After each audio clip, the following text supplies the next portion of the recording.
Hi Taurus, this is your ex-partner reading for March 2019. It's been a long time since I did ex-partner readings, but we are using the 2-row spread. This will be for you, Taurus. This is for your ex. We have a card at the centre.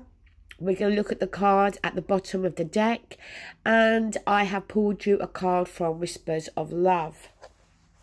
Now, your card at the centre is the Hangman, okay?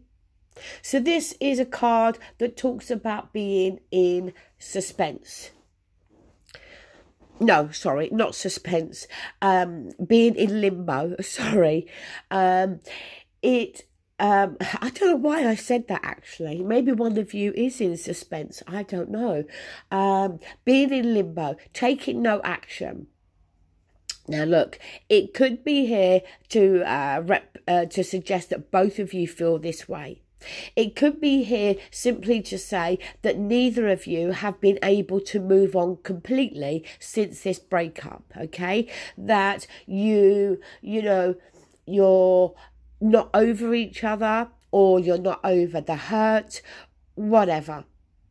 But also with the Hangman, there can be this need to change one's perspective, to change the way that we have been seeing something, okay?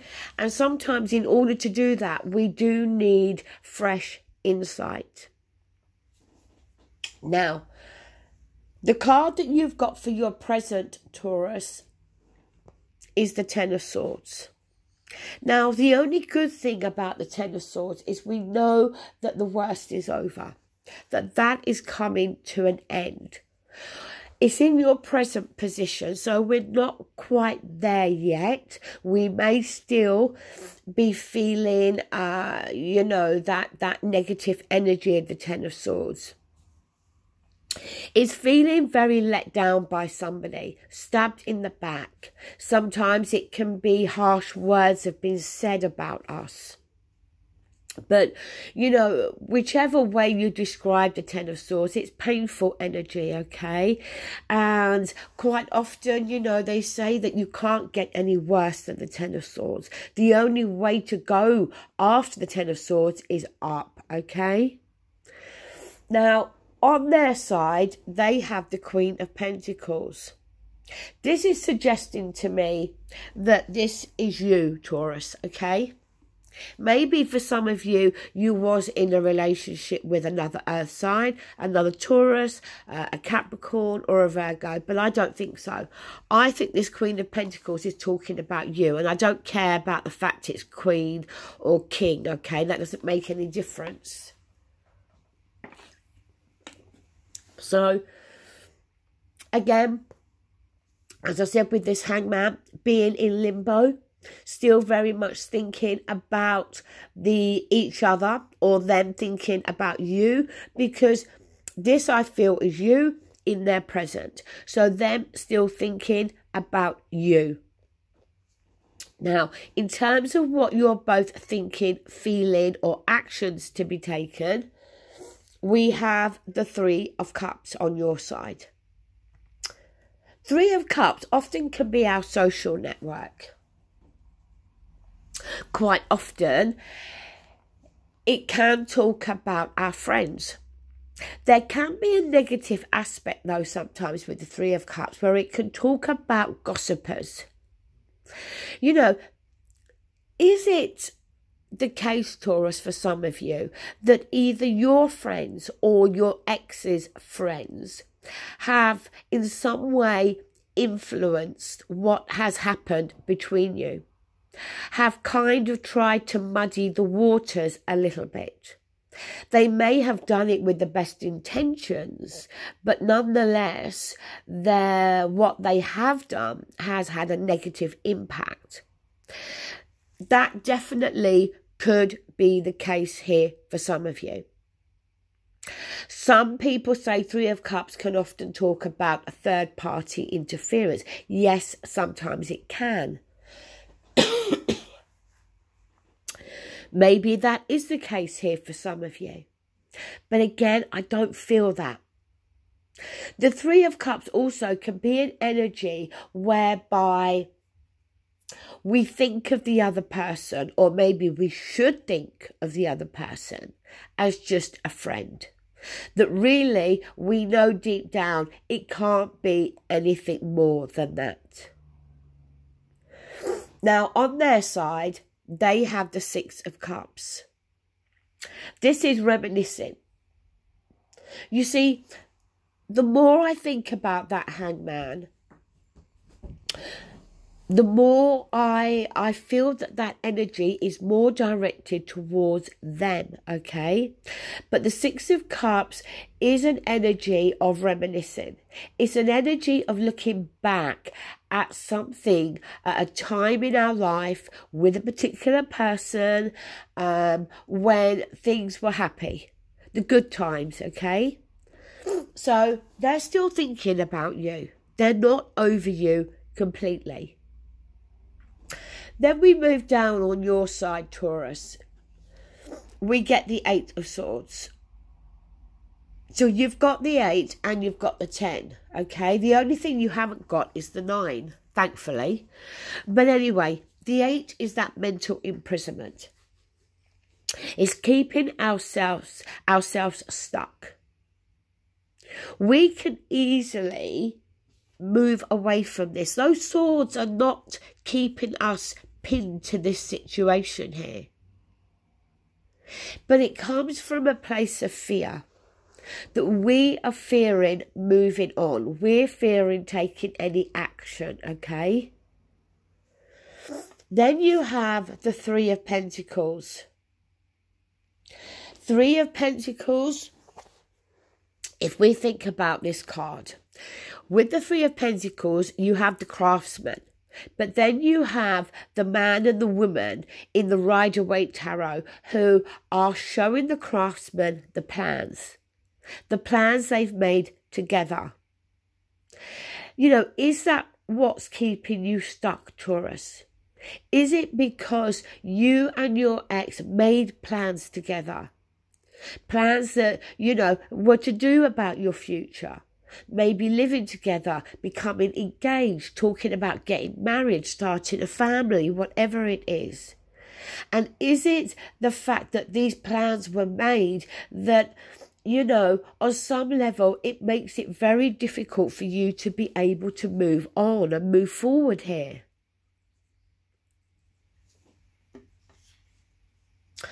The next card we have is the Lovers. So the Lovers can be a predictor of a relationship. But the Lovers also is a card that talks about commitment. And how committed we are to the other person, or them to us and to the relationship. You know, the Lovers is definitely about a personal relationship. The next card is the Ace of Cups. Now, the thing with the Ace of Cups is everyone automatically always says, oh, the Ace of Cups, it means new love's coming in, new love, new love. Now, the fact that you've got the Lovers there and the Ace of Cups, maybe that could be the case here. That maybe, you know, it could talk about a new relationship here, or the rekindling of this relationship. But the Ace of Cups is a new beginning in terms of feelings and emotions. So, you know, is that... So it can sometimes talk about a new beginning in terms of the way you feel. A change in your feelings, in your emotions. Not necessarily something coming in from somebody else.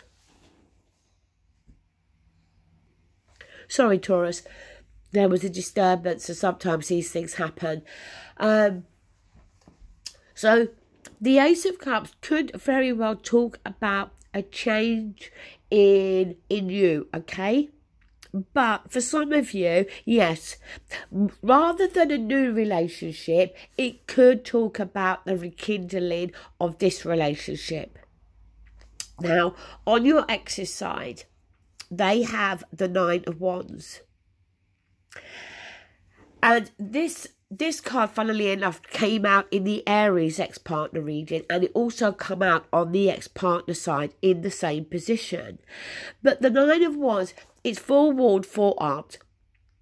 We're using Eight of the Wands to act as a barrier, because we're not out of this completely here. We're battle weary. We may have a few battle scars to show, but we're not giving up, okay? We are, this time though, we are, as I said, ready. We're forewarned, as I said, forewarned is forearmed. We're expecting there to be a few more hurdles to cross, a few more challenges, you know, to come. But this time round, we're ready, okay? We're prepared. The next card is the Two of Wands. So this is at a crossroads and needing to make a decision. Which path are we going to choose, okay? So which path does the ex-partner want to choose? Because their next card is the Three of Swords. Now this is heartbreak, sadness. Is it coming up because this is what they're feeling? That they're feeling heartbroken that this relationship has ended?